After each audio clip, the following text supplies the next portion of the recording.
¿De qué me sirve que yo tenga casa y finca, que tenga carros lujosos y que no tenga el Señor?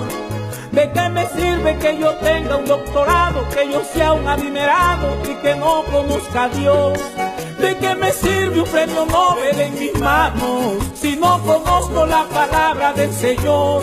¿De qué me sirve que me mate trabajando y dinero atesorando y que yo no tenga a Dios?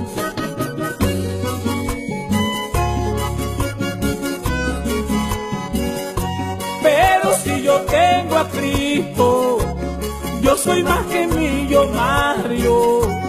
Mi Señor es el más rico, todo lo tiene en sus manos. El dueño del oro, dueño de la plata y de todo lo que hay creado. Es la vida eterna lo que te hace falta para vivir realizado. Ay, pero si yo tengo a Cristo, yo soy más que millonario.